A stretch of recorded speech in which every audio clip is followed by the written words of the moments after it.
확실히 INFP는요 소심한 찐따, 약간 찐따미가 있어요. 근데 여러분 그걸 아셔야 돼요. 이 찐따미에 한번 빠지면 빠져나올 수가 없어요. 안녕하세요. 세상 쉬운 연애 세션입니다. 저번 MBTI 첫 번째 영상 ISTP를 유혹하는 방법, 연애 방법 편을 많이 사랑해 주셔가지고 오늘은 두 번째 편을 준비했어요. 사실 이 MBTI라는 것이 항상 사람이 고정적이진 않아요. 예를 들면 제가 오늘 소개할 INFP에서 ISTP로 변한 케이스거든요. 이 변하는 부분들을 보면 사실은 그 사람의 라이프 스타일이랑 정말 밀접하게 연관이 있어요. 저 같은 경우에는 사업을 하고 대표 위치에 있기 때문에 과거에는 좋은 게 좋은 거지 였다면 지금은 짚고 넘어가야 할 상황이 있고 책임져야 할 상황들이 많기 때문에 조금씩 성향들이 변한 것 같아요. 동시에 누구는 I이면서 E인 부분이 있고 S이면서 N 성향이 있는 서로 다른 부분들의 중간 즈음에 위치하고 있어요. 단지 성향을 파악하는 도구일 뿐이지 절대적이지 않다는 거, 이 부분 다시 한번 꼭 참고해 주시고요. 자, 그러면 본격적으로 우리나라에서 가장 많은 MBTI 유형인 INFP 유형의 간단한 특징, 그리고 연애 방법, 그리고 INFP 남자를 유혹하는 방법에 대해서 한번 이야기해 보도록 하겠습니다.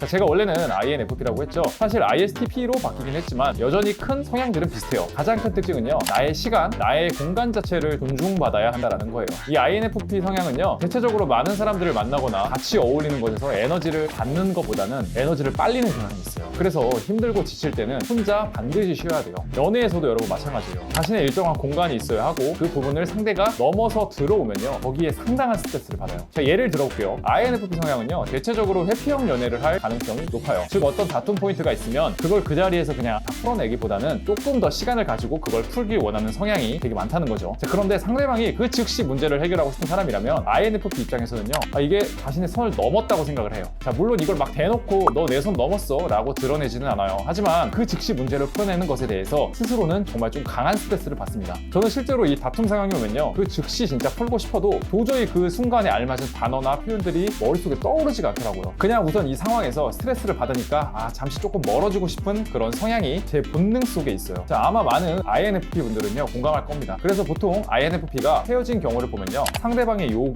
예를 들면 뭐 표현이라든지 시간이라든지 감정이라든지 이 부분에서 채워주지 못해서 헤어지는 경우가 적지 않아요. 사실 INFP 입장에서는요, 최선을 다하는 건데 상대방은 더 많은 애정을 원하는 거죠. 또 중요한 건요, INFP 역시요, 대부분은 연애 시작에서 자신이 어떤 사람을 좋아해야 연애를 시작한다는 거예요. 제가 INFP에서 ISTP로 바뀌었지만 이 연애 시작 부분은 그냥 똑같아요. 나를 막 엄청 좋아해준다고 연애를 시작하지는 않아요. 아니, 거절을 조금 잘 못하기 때문에 그 연애를 시작할 수는 있어도 그 관계가 절대 오래가지 못합니다. 왜냐면 처음에 호감도가 없다면 만나면 만날수록 감정이 커지는 것은 솔직히 아니거든요. 그래서 역시 이 INFP는요, 은근히 진입장벽이 되게 높아요. 그리고 누군가 들어올 때 너무 갑작스럽게 돌진형 사람을 대단히 부담스러워합니다. INFP는요, 항상 어떤 사람과 관계를 맺을 때 처음엔 벽부터 깔고 시작을 하고 그걸 서서히 부수면서 사람을 알아가는 스타일이기 때문에 그 벽을 먼저 허무는 것이 중요하지 그냥 막 몸으로 부순다고 해서 열리는 타입이 아니에요. 참 근데 웃긴 게, 아이러니한 건요, INFP는 금사빠 기질 또한 가지고 있다는 겁니다. 그러니까 종합하면 자기가 좋아할 만한 사람이면 금사빠가 되기도 하고 호감을 빠르게 가지기도 하지만 또 상대방이 너무 갑작스럽게 다가오면 더럭 겁을 먹고 부담감을 느끼는,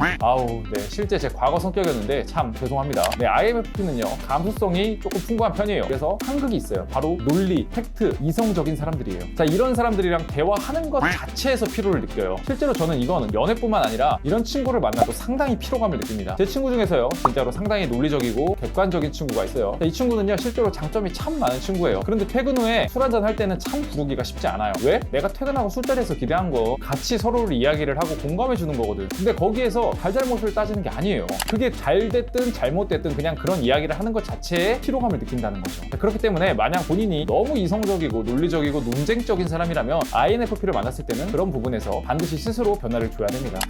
자, 이 부분은 매우 중요한 부분이에요. INFP 은근히, 아니다, 대놓고 그냥 INFP는요 자존심이 세요. 그런데 그걸 대놓고 막 드러내는 타입은 아니에요. 은근 성깔도 있어요. 근데 역시 그걸 또 대놓고 드러내지는 않아요. 본인 스스로가 막 뇌피셜로 마음에서 이미 결론을 내리는 타입이 상당히 많습니다. 예를 들면요, 계속 여자친구랑 싸워요. 자, 그러면 괜찮아, 그래 괜찮다, 그래 괜찮아, 하지만 서서히 속으로는 거리를 조금씩 몰래 두고 있어요. 그리고 헤어질 헤어짐 유형 중에서 잠수 이별을 하는 경우가 가장 많은 것도 INFP예요. 즉 상대방에게 대놓고 쓴소리나 거절을 잘 못하는 성향이 좀 크기 때문에 아예 그 자리를 그냥 회피해버리는 거죠. 사실 어떤 MBTI든 잠수 이별은 전 최악이라고 생각을 해요. 그건 그동안 자신이 만났던 사람에 대한 예의가 아니거든요. 본인 스스로가 만나서 이런 말을 할 용기가 없다면 최소한 진짜 최소한 카톡 또는 전화로라도 이런 의사를 전달해야 돼요. 본인이 부담스러워서 잠수 타는 그 결정이 상대방에게는 씻을 수 없는 상처가 될 수 있다는 걸 꼭 아셔야 됩니다. INFP의 또 재밌는 특징, 인정과 칭찬에 대한 갈망이 있어요. 제가 ISTP가 되면서 조금 달라진 게 이 인정과 칭찬 부분에서 과거에 비해서는 조금 원하지는 않게 되더라고요. 자기중심적이 되었다고 해야 되나? 네, 여튼 INFP는요, 막 나 잘했지, 나 이거 잘해, 저거 잘해 이런 식으로 대놓고 드러내는 스타일은 아니지만 그걸 상대방이 은근히 알아주길 바라는 그런 심리를 가지고 있어요. 그리고 그 부분을 계속 이제 몰라주죠? 그리고 은근 섭섭해합니다. 아우, 네, 진짜 이게 과거 제 성격에서 뭐라고 말을 못하겠네.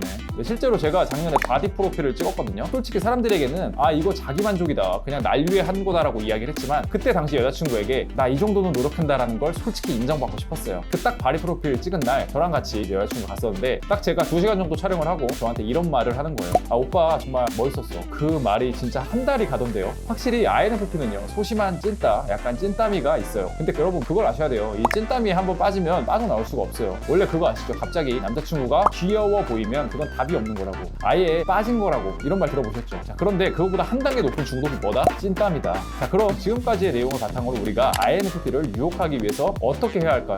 큰 틀에서는 간단해요. 우선 그의 시간과 공간들을 존중해주세요. 그 사람에게는 절대적으로 필요한 겁니다. 그리고 두 번째, 너무 확 보다는 서서히 다가가 주세요. 그리고 연애를 시작하면 대놓고 표현하지는 않지만 은근히 칭찬과 인정을 바라고 있으므로 그 부분을 한번 짚어서 이야기해줄 것. 그가 열심히 노력했던 부분들에 대해서 칭찬하면 더 좋습니다. 사실 이 부분들은요, 연애 관계에서 보면 대단히 상식적인 수준이에요. 자, 그런데 분명 서로가 감정이 생기면 서로 표현이나 투자적인 측면에서 아쉬움이 생깁니다. 자, 그래서 서로가 멀어지게 되는 거거든요. INFP 사람들에게는 상식적인 공감적인 연애만 해주면 충분해요. 대신 그들에게 과한 애정 투자, 감정 투자를 요구하지 마세요. 선을 넘었다고 그들은 생각을 해요. 헤어지는 경우 그리고 재회를 원하고 있다면 그의 이러한 부분들에 대해서 언급을 반드시 해줘야겠죠. 자, 예를 들면 이런 거예요. 돌이켜보니까 나는 내 감정 표현이나 이런 부분들에 대해서 너를 너무 좋아해가지고 오히려 그것을 당연한 줄 알았다. 자, 그런데 그게 너의 입장에서는 대단히 부담스러웠던 부분도 있었을 거고 너는 너의 공간과 시간을 소중하게 여기는 사람인데 그 부분에 대해서 내가 이해가 부족했던 것도 지금 와서 정말로 느끼고 있어. 이런 식으로 말이죠. 자, 그리고부터는 재회 이후에도 마찬가지예요. 그 부분들을 지켜줘야 됩니다. 모든 재회의 순간에서 가장 하지 말아야 할 거는 말만 정말 그럴싸하게 해놓고 재회해놓고 같은 행동을 반복하는 경우예요. 이런 경우에는요